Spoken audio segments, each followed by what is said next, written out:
Muito bem, vamos dar continuidade à nossa aula de resolução de exercícios sobre vetores.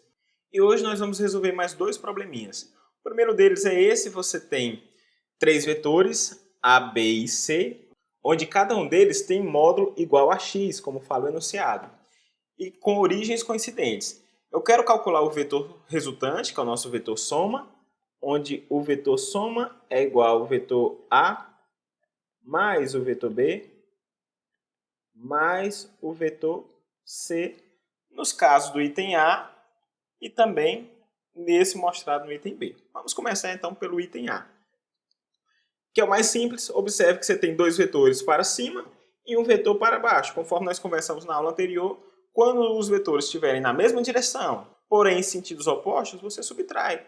Então o que nós temos aqui é isso, ó, um vetor para cima de módulo x, outro vetor para cima de módulo x, e um vetor para baixo de módulo x.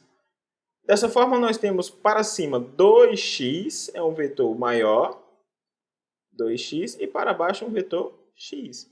Sendo assim, o nosso vetor S vai ser igual a 2x menos x, S é simplesmente igual a x.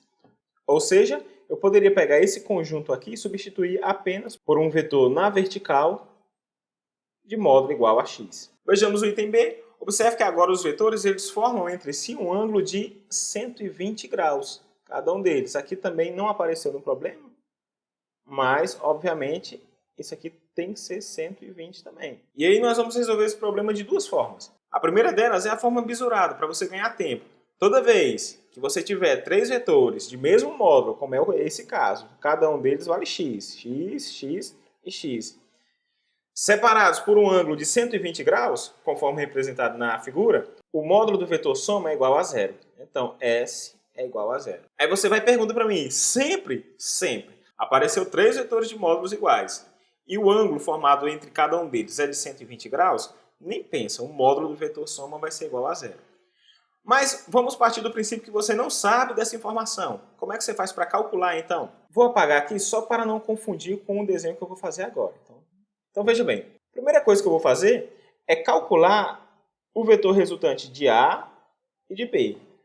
Como é que a gente faz esse procedimento? Vou traçar uma reta paralela ao vetor B, observe essa reta aqui, e agora eu vou traçar uma reta paralela ao vetor A. Está ela bem aqui. O vetor resultante é aquele que começa na origem comum de A e B e termina no encontro dessas retas paralelas. Chamarei esse vetor resultante de R. Aí a pergunta que eu lhe faço é: qual a maneira de calcular o módulo do vetor R? Nós vimos na aula número 3 que para calcular o módulo do vetor resultante nessa situação, você vai usar aquela regrinha. R ao quadrado é igual a A ao quadrado mais B ao quadrado mais sinalzinho positivo, porque você está calculando o vetor soma, 2 vezes A vezes B, vezes o cosseno do ângulo formado entre eles, que nesse caso é 120 graus. Sendo assim, R ao quadrado vai ser igual módulo de A, x, x ao quadrado, mais módulo de B, x também, ao quadrado, mais 2 vezes x, vezes o cosseno de 120, que o problema dá para a gente. Está aqui, cosseno de 120 é igual a menos 1 meio. Então, menos 1 sobre 2. Vai ficar até mais fácil, porque esse 2 já cancela com esse 2 aqui de cara. Você tem que r ao quadrado é igual a x ao quadrado mais x ao quadrado, 2x ao quadrado. X vezes x, x ao quadrado, e o sinalzinho negativo vem para cá. Então, menos x ao quadrado. R ao quadrado é igual a x ao quadrado. Portanto, r é igual a x. Ou seja, esse vetor aqui, ele também tem um módulo igual a x. Então, observe que o que você tem agora é isso, ó, um vetor para cima de módulo x e um vetor para baixo de módulo x. Mesma direção, sentidos opostos, você subtrai. O vetor soma é igual a x menos x, que é igual a zero. Tranquilos? Vamos então para o nosso segundo exercício, que vai trabalhar agora com a parte de decomposição de vetores. O problema diz: o peso de um corpo é uma força vertical dirigida para baixo. Na figura está representado um bloco de peso P apoiado em um plano inclinado de 60 graus em relação horizontal. Sabendo que a intensidade de P, ou seja, o módulo de P é igual a 20 newtons, calcule a intensidade das componentes de P segundo as retas T e N, respectivamente, tangente e normal a um plano inclinado, no local em que se encontra o bloco. E aí ele fornece para você o valor do seno e também o valor do cosseno de 60. Então o que o problema quer mesmo? Ele quer que você encontre quem é essa componente de P ao longo dessa reta normal, que eu já vou começar a desenhar aqui. Observe que P ele tem essa componente ao longo da reta normal que eu vou chamar de P normal, PN. E também tem uma componente ao longo dessa reta tangencial, que eu vou chamar de PT. Agora, olha só que legal. Dessa figura a gente consegue perceber que esse vetor P nada mais é, pela regra do paralelogramo que eu estou desenhando agora, observe, desenhei aqui, P nada mais é do que a soma dos vetores PN mais o vetor PT. E aí vamos para um pouco de geometria. Se este ângulo aqui embaixo ele é de 60 graus, este ângulo aqui também vai ser 60 graus. Observe que aqui formou um ângulo de 90 graus. Eu vou destacar esse triângulo porque nós vamos utilizar ele.